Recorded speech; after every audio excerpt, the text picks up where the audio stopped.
There we are. Hello and welcome to today's Lunch and Learn on creating exceptional courses, workshops, and content. Seems like a lot, but they're all intermingled and they all kind of weave into each other, creating content that you can then turn into workshops or courses or blogs or newsletters. All of that can be come together, and we're going to talk about that today together. Happy Friday, happy Lunch and Learn.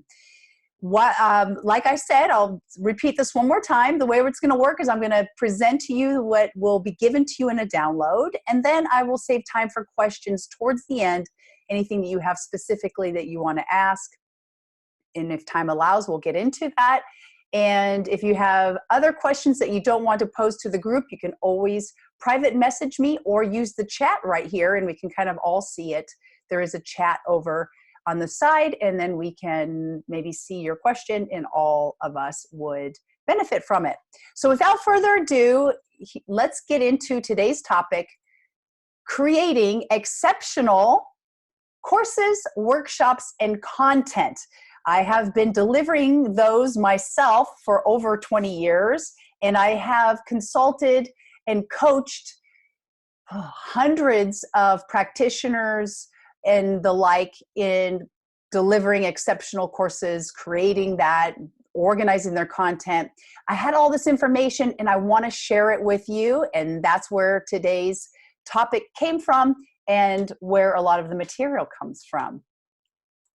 So hopefully none of you are looking like this. The average adult attention span is 5 minutes. Today's talk is already about 5 minutes. So perhaps some of you are already starting to feel like this. I never want that to happen, ever. I want each of you to be out there doing your talks, giving a course, a workshop, or your content just really grabs the attention of your reader or audience. So we never want this. I want to tell you a story about Tim.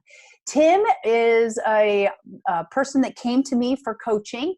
He is probably one of the most knowledgeable scholars in Chinese medicine I know. And he was so excited to share with me that he got appointed as a professor at a leading college in the United States, and he was so excited. However, the excitement waned because he went into his first 4 weeks of teaching with so much information, and this is what his students looked like. They were kind of looking like this. And so he came to me, he just didn't understand. He said, East, I love this information. I'm so knowledgeable about it. Kind of like this picture, he had so much to give. Maybe he was making it too complex, but that's not where I found the pitfall for Tim. He said, nobody's really engaged. I don't understand. So I said a little bit, show me a little bit about your teaching style. And then I said to him, you know what? In my experience, it's all about almost entertaining people. You got to make it interesting. You got to almost be entertaining. That's really what they want. That's probably one of the number one things I can say is have a little bit of an entertainer's mindset behind you when delivering courses, workshops, and content for that matter. So Tim went back to his drawing board, and he was a big D&D and Harry Potter fan, huge Harry Potter fan. And he was teaching herbs at one of these prestigious colleges in the United States for Chinese medicine. So he went back to his class that following week dressed in his wizardry outfit, literally with a Harry Potter pointer stick, and delivered his lecture that day in that way. And he said his students came alive. The classroom came alive. He showed his personality. He wasn't afraid after our coaching session. And he said after that, he said, East, I can't even believe you were so right. And I wasn't even really entertaining. I was just really being myself. So he literally dressed up like a wizard to present his information, which he had a ton of it. And that was the difference. He didn't go out and get smarter or get more information. He just allowed his true personality to come out. He had a little bit of fun with it, and he was a little bit of an entertainer. Now, I just put up on the slide here my first tip for you in creating exceptional workshops, courses, or content. Tell stories, like the story I just told you. People will remember your stories. They might not even remember what you say. People will remember your stories and how they felt in your presence. So you want to think that your stories evoke emotions or laughter or something like that, so then they'll remember that. Tip number 1, tell stories. Now, content, courses, workshops. I want you to stop right where you are and ask yourself the 5 whys, the 5 W's. So important. So important. What do you want to talk about? Why do you want to talk about it? To whom? Where? And when? I highly recommend to have an exceptional course that you follow this step. This is your first step. You answer the 5 W's for yourself, or the 5 whys. So here's an example for this course. What do I want to talk about? What do I talk about at length, ad nauseum almost, is practice strategies. Why? Because I have tons of experience. I'm passionate about it. I could talk about it for hours. It can be a great lead generator. These lunch and learns are great lead generators. People sign up, it's the free lunch and learn, and then they get more engaged with me. They come a little bit further. Maybe they'll come to one of my live workshops or an event that I have, purchase a CEU. This is a great lead generator. You can make some money. So that's a great why in my 5 W's. To whom? I am very specific about my target audience: alternative healthcare practitioners, acupuncturists, chiropractors, naturopathic physicians, massage therapists. They are my target audience. So I really want each and every one of you to go through these questions. What do you want to talk about? Why do you even want to talk about it? Be sure that's aligned with your purpose, passion, and hopefully prosperity. Whom, where. I love online. I like anything around San Diego. I have 2 little children. I don't like to travel too far away from them. So I'm really clear about that. And then when? The lunch and learns I do monthly. Later on, I will Pete to you that I think it's very important when you're holding courses and workshops that you have them regularly scheduled. So people go, oh, I can't make this month's, but I'll make next month's. Or she only teaches that twice a year. So there's a little bit of a scarcity. So make sure, what I always do is I look at a year in advance and I schedule out all my courses, my workshops, my lunch and learns, so that people can kind of see they're regularly scheduled. So monthly might be one of your strategies for your when. Maybe it's 2 times a year to create that kind of scarcity. Maybe it's only once a year for that yearly, like in my event called Recharge, that's once a year. So start with the 5 W's. I put 5 Y's, same thing. Now that you have the 5 W's answered for yourself, now let's select your content. You can use sticky notes or just a white piece of paper and just write down all the things that you want to talk about. Just write them all out. Take a look at it all. And then, as you can see on this slide, I wrote Marie Kondo it, right? Because I want you to go through all the topics and content themes that you feel you want to talk about and really ask yourself, does this ignite my passion, or do I feel like I have to talk about it because I have 10 years of a prior life experience or education in that? If you hear yourself saying, well, I should talk about that, that is a no. And in fact, when you're looking at your possible content or topic list, if it is not a hell's effing yeah, then it's a no. If it's like, well, no, stop right there. Where you select your content, it's all about, hell's yeah, I want to talk about that. Hell's yeah, I could talk about that all day long. So, and then Marie Kondo it is, if it doesn't bring you joy or passion, if you don't know who Marie Kondo is, look her up. That's a whole other topic we could talk about. But I want you to Marie Kondo your topic and your content list as well. That pertains to holding a workshop and holding courses or just developing your content. So if it's not a hell's yeah, it's a no, but maybe you want to hold on to those topics for a later date when they might feel like a hell's yeah, so you can keep those. Like I said, I love the Post-its because I'll write down everything I want to talk about. I lay out the Post-its, like I move them around. These are hell's yeah. These are warm and medium. Save these for later. And then now you have your hell's yeah content. And how are we going to share that? How do we organize that? So you take all those topics, and what I have found in working with a number of people on this is that we try to do too much, say too much, deliver too much all at once. It'd be like eating all your meals for one day at one sitting in 3 minutes. Like, I'm going to eat everything for today in 3 minutes. I'm going to shove it in my mouth and I'm going to try to digest it all. It just doesn't happen. So what I've found with myself over the last 20 years and working with hundreds of other people is that we try to just say too much. So one thing is you get all your content, all your topics laid out, and then you really ask yourself, am I trying to give too much? Maybe these are 3 different talks. Maybe this is 3 different courses. You always want to leave room for the class to take on a life of its own, or the workshop, or different questions that are going to come in. So less is going to be more, and you don't want to give it all away in 3 minutes, right? In that analogy of eating all day. So when I'm organizing my content, right, I look at it all. What are my 3 main takeaways in this course, in this workshop? The statistics tell us that most likely, most people are only going to take away 3 major points from whatever you say. So kind of like a phone number, 555-1212, 4 at the max. So what are the 3 main things you want to deliver for your people to go away with, your audience? And then maybe if you find yourself with 10 or 15 things you want to have main points, maybe you have too much content, maybe you have 2 courses. So 5 minutes is the average adult attention span. We talked about that. 50% is what people are going to retain anyway, but you can increase that by adding visuals to your presentation. So if you have the ability to have a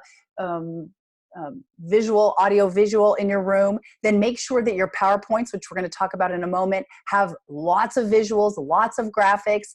And if you don't have that and you're just standing up in front of somebody in a workshop or course, then create visuals, bring visual aids with you.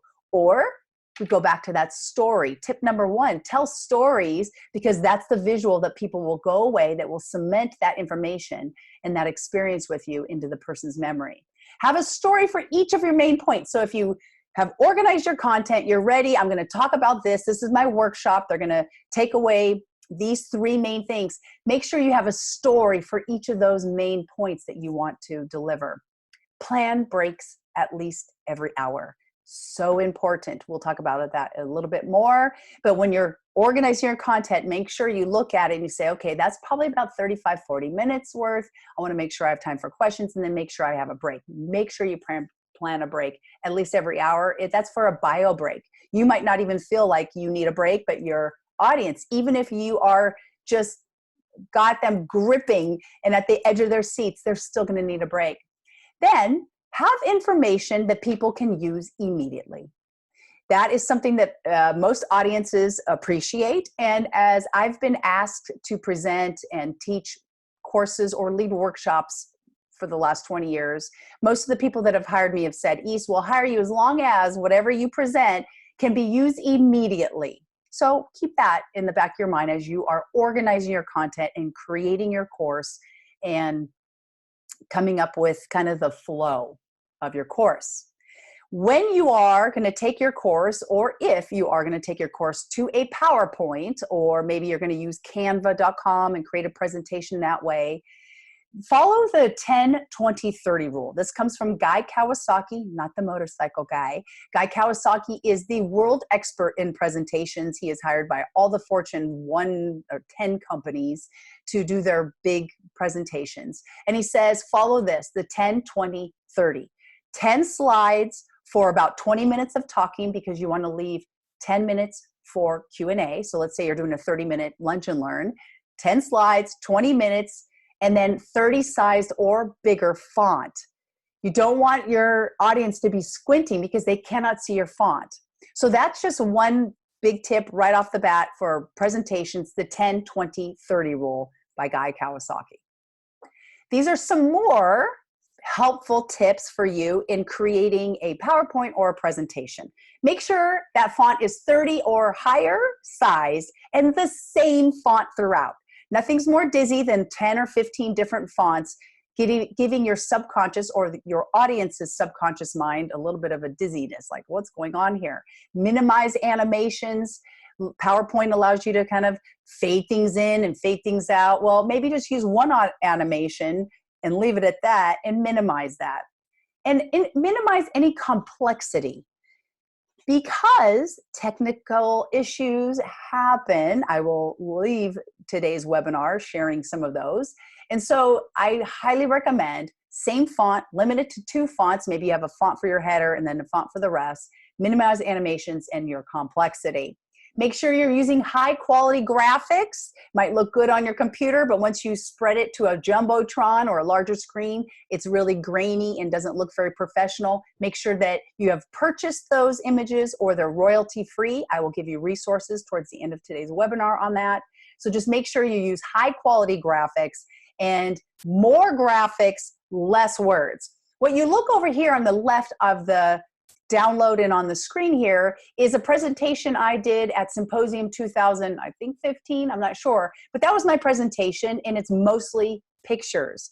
You let the slides, your slides, support what you're saying. I didn't even look at these. I just clicked it because I kind of knew what pictures were coming next, and I told the story or made the point that I wanted to make for each picture. Also, I put this up here to show you an awesome feature in PowerPoint called Slide Sorter. It's in the upper left-hand part of the toolbar at the top, and you can have your presentation and you can look at it at a glance, and you can literally drag and drop your pages so that you can kind of see the flow. I love Slide Sorter. I highly recommend using it. And then the third additional tip for you in creating your presentation: practice it and watch for your quirks. We all have quirks. The biggest quirk most people have is saying so there's things like Toastmasters or different clubs that help you get over that but watch your quirks. Why do I have a picture of Jägermeister and some shots? Well, somebody in the field of Chinese medicine, a very prominent, popular person out there in Chinese medicine, apparently has a quirk of saying a certain thing during their courses, workshops, or presentations. And so they had this habit of saying per se over and over. In fact, it became so widely known that there was a game created that every time, if you were attending this workshop from this presenter, whenever they said per se, you had to take a shot. And it was funny because people were getting really drunk, apparently, very inebriated.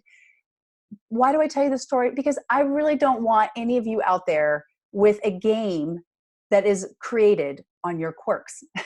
So literally, there was a game created that every time this person said this, you had to take a shot because it was said so many times. I attended this person's seminar. I was curious how many times. In a 2-hour workshop, this person said per se 63 times. Good thing I didn't play the game. Good thing I didn't take shots. I probably wouldn't be here today delivering this, this information to you. Okay, you've organized your content. You Marie Kondo'd your content. You're really clear on what you want to offer. You've organized it. It's got a nice, clean flow. And now you're ready to deliver it. Here are some of my delivery tips and tricks for you. And that is slow down. I know I'm not emulating that because I'm trying to get so much information to you in a short amount of time. But slowing down is extremely important so that people can understand you, especially if English is not your first language, or if you're presenting in a language that's not your first language. Slow down. If you have a strong accent, you can overcome that by slowing down. Articulate. That will help any heavy accent. Eye contact is super important, whether it's live or it's like this. Notice it looks like I'm talking right to you. And I mean to do that. In my own mind, I am imagining you right there, and I'm talking to you as though we're sitting and having a conversation. And that's the imagery that I have in my mind as I'm delivering content in a webinar like this. When I'm doing live talks, when I first started, I was a little intimidated by the eye contact. So I would look at yin tong. I look at the third eye on the person. They couldn't tell the difference, or some people look over the head. And then as I got more comfortable, I was more comfortable doing those eye contacts with a pause, looking around and engaging with people. It all comes down to practice, which I'll share with you is one of my biggest advices for you, is just practice, practice, practice. But eye contact, engage with your audience, ask them questions, have them move around, have them raise their arm. Engaging with your audience is super, super important. Show your personality, like the story I told you earlier, and timing is critical. Start on time, end on time, and give adequate breaks. You might have the most profound information in the universe, but if you don't start or end on time, nobody is thinking about that, what you're presenting. All they're thinking about is like, oh my gosh, she's running late. I'm going to be late again. Oh my gosh, my husband's going to kill me. My wife's going to kill me. My boyfriend's going to, I'm always late. And they're not hearing a thing you're saying because you're running late. Or if you don't give enough breaks, they're not listening to a thing you're saying because they're like, I have to go to the bathroom. I have to go to the bathroom. Am I going to pee my pants? She going to make me laugh again? And then I'm going to pee my pants.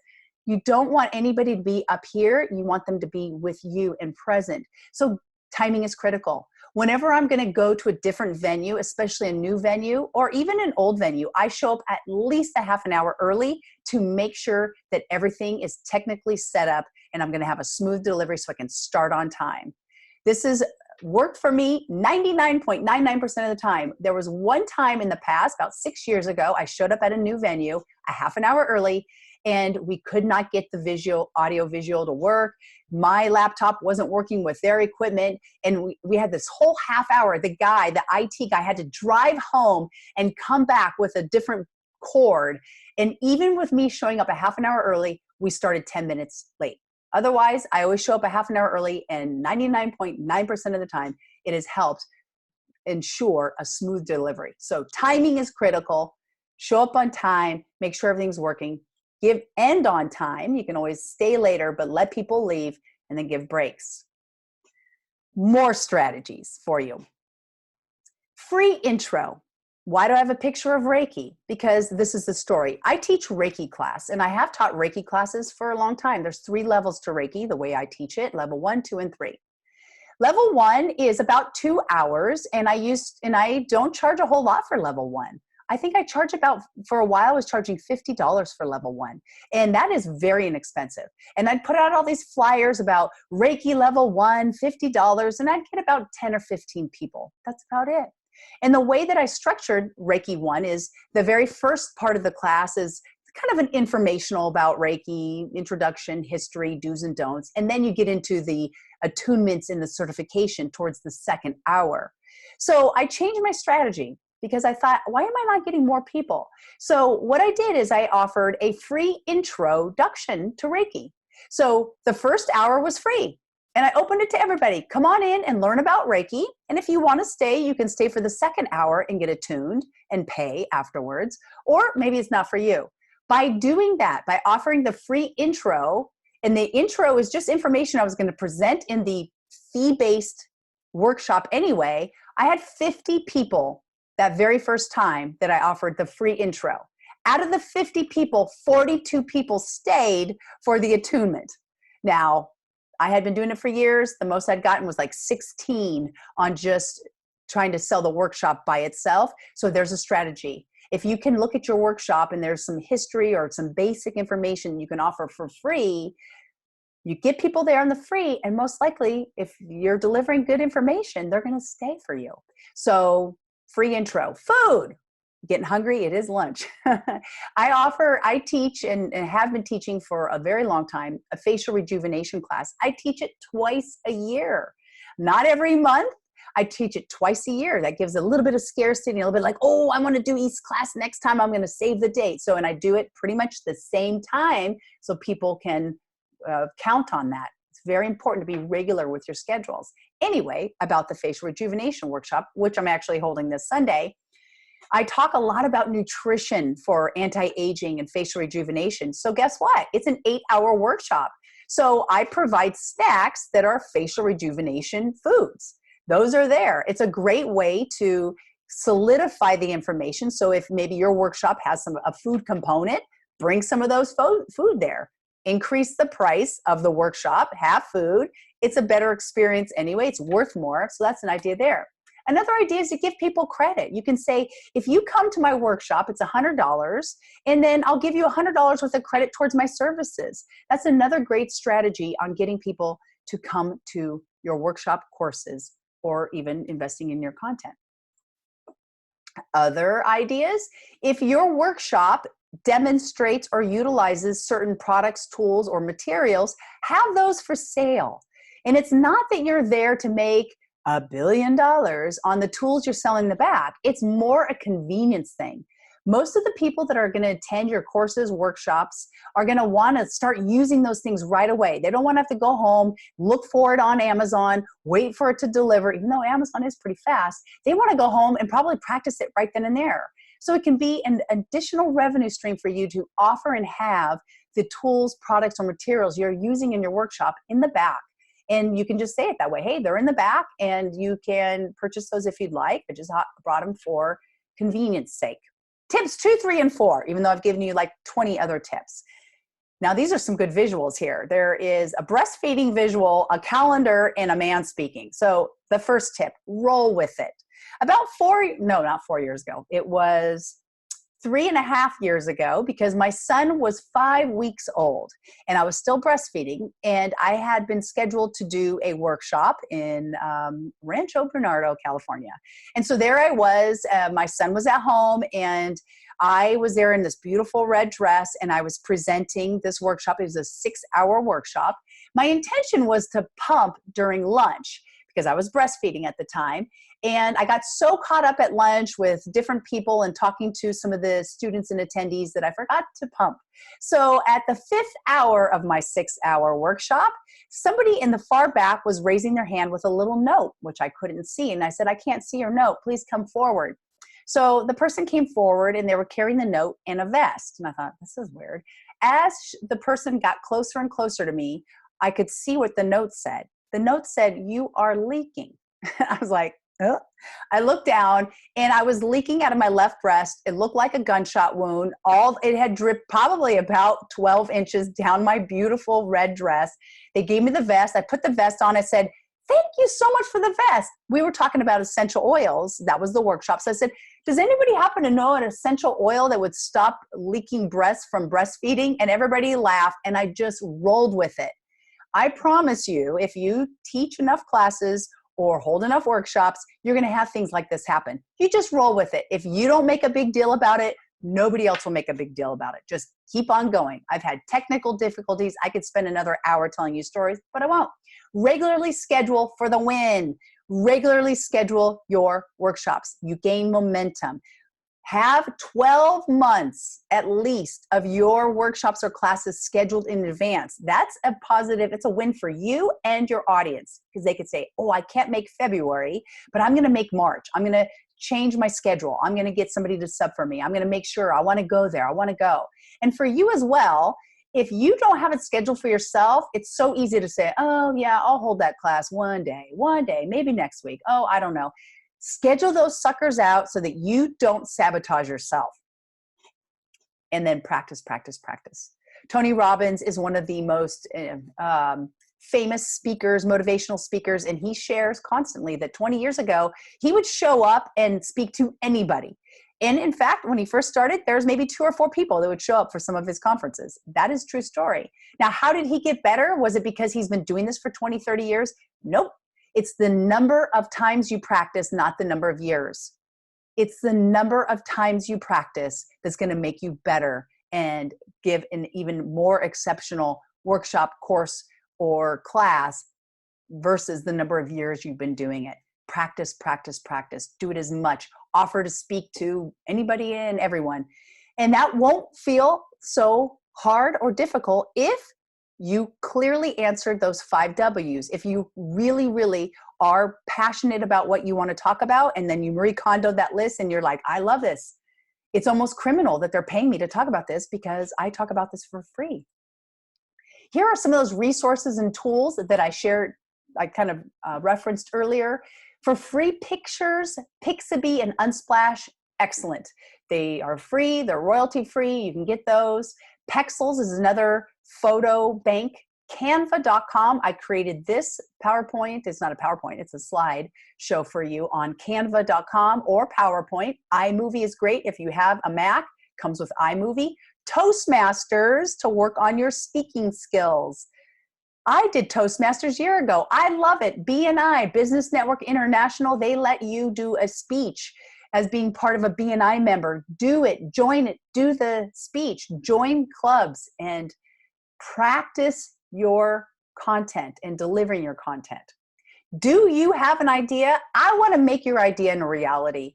I love helping people do that. I want to make sure you know I am available to you. I love this. A lot of people walk around with ideas and they just never get them out. And I want to help you do that. Hopefully, even in the 30 minutes we've had today, I've been able to do that for you. But if you want to go further, I do coaching one-on-one. I do courses. I do masterminds. I have one showing up in March where you can join the mastermind. You get me for a month. You get me one-on-one. You can email me. I will get your course out into the world or your workshop or get you out there. You can sign up, like I said, at drreese.com. You look more about it. If you want something like that, it is under the mastermind section, and do the level up and you'll get access to me all month. We can stay in touch so many ways. I am going to open it up for questions in a moment. I do masterminds. I have one coming up in March. I do one-on-one coaching. I have lots of CEUs. I do workshops. Recharge 2021 is going to be incredible because Recharge 2020 was incredible. So you can check out details on that on my website. I would love to have you there. If you're ever feeling burned out, Recharge will treat that effectively. And then I am chairman of the board for Try Acupuncture Magazine. So if you have articles as you're working your content and you want to try that content out, send it over to me or go to our website and submit, because we're always looking for authors. I want to thank you for taking time out of your busy, hectic schedules to talk about content, courses, workshops, and making them exceptional. I hope to see you around very soon. Stay in touch. Bye for now. All right. I am opening the questions, having a little question and answer. Anybody that needs to go, bye. Anybody that would like to stay, you are free to turn on your camera, microphone, just your microphone. You can even type into the chat. I will pull up the chat here, and you can type something into the chat if you have a question. Chat here. That's at the bottom of your screen, or just turn on your microphone and ask me a question. I'm here for you. What do you guys have?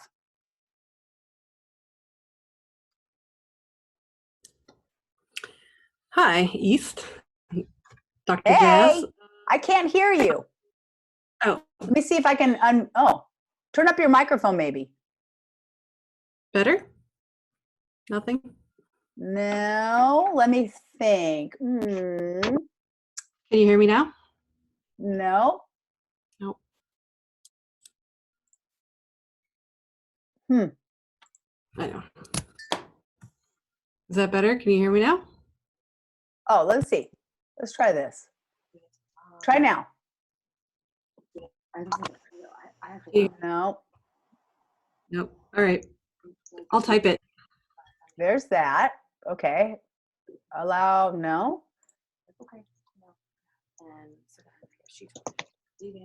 Weird. Nobody's able to talk. I unmuted everybody. Can you hear me now? And I'm looking at the chat. Where would you recommend to purchase wholesale tools such as jade, gua sha, face masks? eBay.